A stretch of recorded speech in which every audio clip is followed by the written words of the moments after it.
A sombra desprendida. Frio. Silêncio. Uma névoa leitosa envolvia tudo. Ela abriu os olhos, mas não reconheceu o teto.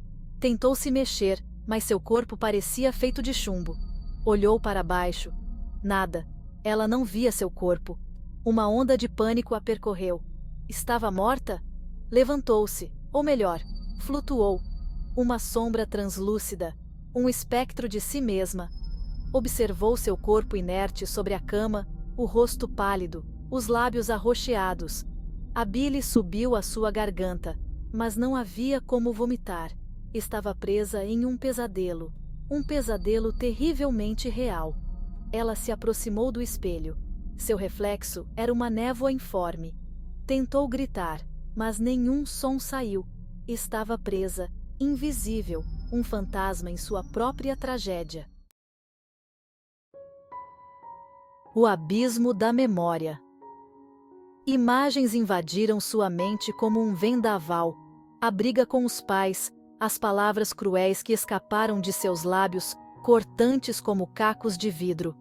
O olhar decepcionado no rosto da mãe, um espelho quebrado refletindo sua própria dor. A sensação de estar sozinha, completamente só, como um passarinho com a asa quebrada em meio à selva de pedra. Lembrou-se do garoto, o motivo de sua dor. As promessas vazias, doces como Maria mole, que se desfaziam na boca. As mentiras sussurradas em seu ouvido, suaves como a brisa, mas carregadas de veneno. A traição que estilhaçou seu coração em 1000 pedaços, como um vaso de cristal jogado ao chão. A humilhação pública, os risos cruéis dos colegas, soando em seus ouvidos como o grunhido da onça. E então a decisão, a busca por uma saída, um fim para a dor insuportável, um mergulho no silêncio, a crença de que tudo seria melhor sem ela, como se sua existência fosse uma mancha a ser apagada. Engano. Lágrimas silenciosas, súplicas mudas. A porta do quarto se abriu com um estrondo, como um trovão em dia claro. Seus pais entraram correndo, o pânico estampado em seus rostos, como máscaras de carnaval. A mãe soltou um grito gutural ao vê-la ali, inerte, como uma boneca de pano jogada ao chão. O pai correu em direção ao telefone, as mãos trêmulas como folhas ao vento. Ela queria gritar, dizer que estava ali, que não os deixaria, que era só um pesadelo. Mas suas palavras eram apenas ecos silenciosos, em um mar de desespero, como o canto da sereia que se perde na imensidão do oceano. Observava, impotente, enquanto a vida escorria por entre seus dedos, como água na areia. Sentia a culpa corroer seu interior, uma dor ainda maior que a que a levara a essa situação, como um cipó que se enrosca e sufoca. Tinha partido seus corações, esmagado suas almas. E agora, só lhe restava observar, assombrada por sua própria escolha, um fantasma acorrentado à própria tragédia. Além dos muros, rumo à dor. Movida por uma força invisível, como um ímã atraído pelo polo oposto, ela atravessou as paredes da casa. Flutuava pela noite fria, como a névoa que se agarra ao asfalto, em direção à fonte de sua dor. Precisava vê-lo, confrontá-lo, olhar nos olhos da besta que a feria, entender o porquê de tanta crueldade, a razão da ferida que latejava em sua alma. As ruas desertas pareciam refletir o vazio em seu peito, um espelho da ausência que a corroía. A cada passo, a raiva crescia em seu interior, como um rio prestes a transbordar. Como ele pôde fazer isso com ela? Como pôde ser tão frio, tão insensível, como um tronco de árvore? A distância se encurtava a cada instante, como a areia na ampulheta. Logo, ela o encontraria. E então, ele teria que encarar a devastação que causara, o rastro de folhas secas que deixou em sua alma. Confronto fantasmagórico. Um espelho partido. Ela o encontrou em uma festa, cercado de amigos, o riso fácil estampado no rosto como se usasse uma máscara. Parecia tranquilo, feliz. como se nada tivesse acontecido. Como se ela não fosse nada, apenas um grão de areia na praia. A raiva a invadiu com a força de um tsunami, as ondas rebentando contra o paredão que ele ergueu. Ela queria gritar, estapeá-lo, fazê-lo sentir a dor que a corroía por dentro, o gosto amargo do fel, mas suas mãos atravessavam seu corpo como se ele não estivesse ali, como se fosse um fantasma, uma miragem no deserto. Observou-o por um longo tempo, tentando encontrar em seus olhos um traço de remorso, um pingo de arrependimento, uma réstia de humanidade. Mas só encontrou vazio, um poço sem fundo.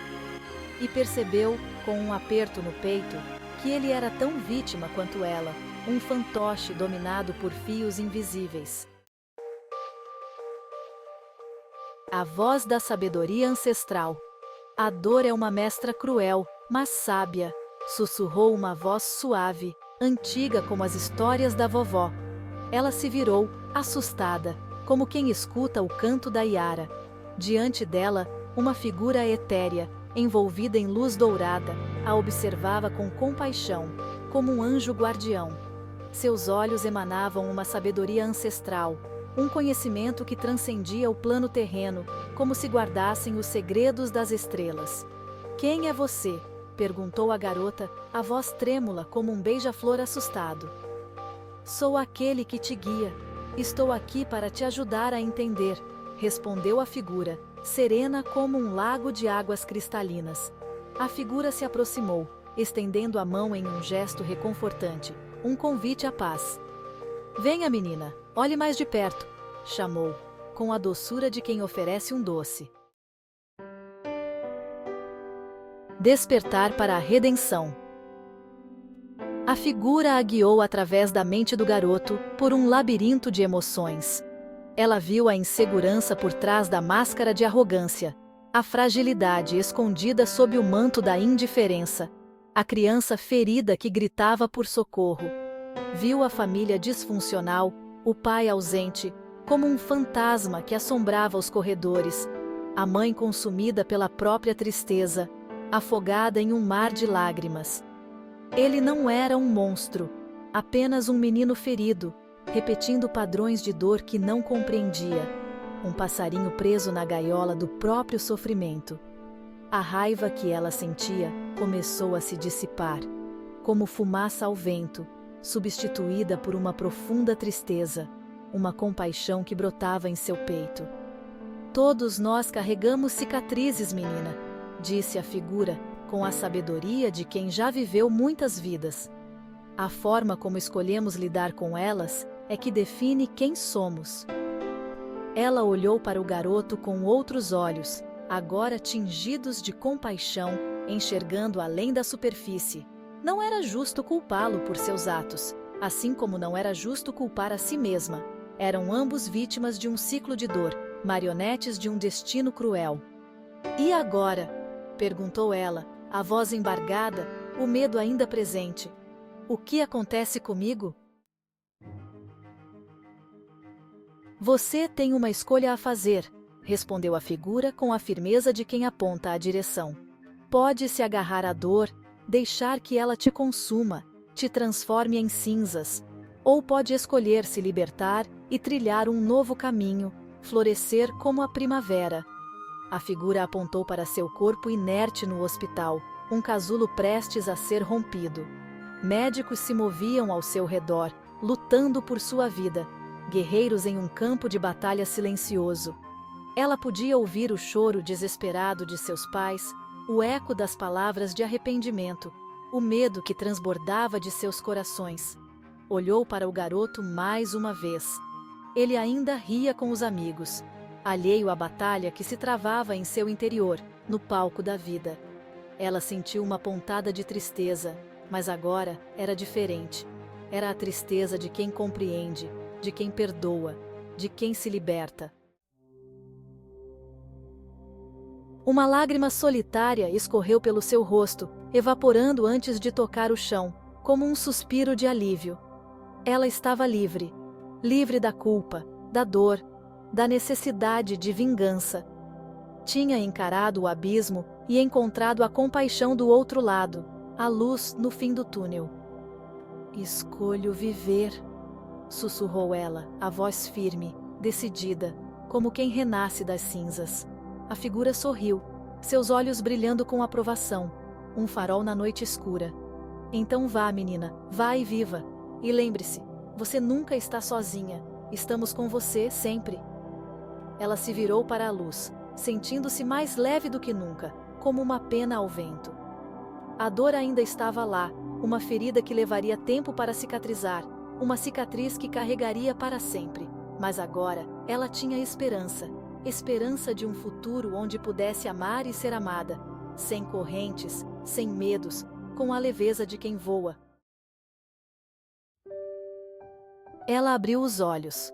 O teto branco do hospital a encarava de volta, um símbolo de recomeço. Um bip constante preenchia o silêncio, a melodia da vida.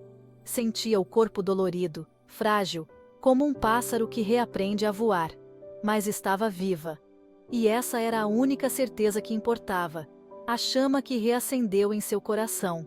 Seus pais correram para seu lado, os rostos banhados em lágrimas de alívio, a chuva que lava a alma. Ela os abraçou com força, sentindo o amor que os unia. Um amor que nem a morte poderia destruir. Um elo inquebrável. Eu te amo, sussurrou ela, as palavras carregadas de um novo significado, o peso da gratidão. E soube, naquele instante, que a vida era um presente que ela não desperdiçaria, um tesouro a ser cuidado. Os dias se transformaram em semanas, as semanas em meses. O tempo cura todas as feridas. Ela se dedicou à terapia, buscando ajuda para curar as feridas invisíveis da alma, a reconstruir o castelo por dentro. Aprendeu a perdoar, a se perdoar, a amar a si mesma, a regar o jardim do seu coração. Um dia, enquanto caminhava pela praia, sentindo a areia macia entre os dedos, ouviu o vento sussurrar em seu ouvido. Eu te amo. Ela sorriu, um sorriso verdadeiro, que vinha da alma. Sabia que não estava sozinha, e nunca mais estaria. A vida lhe sorria, e ela estava pronta para abraçar o futuro.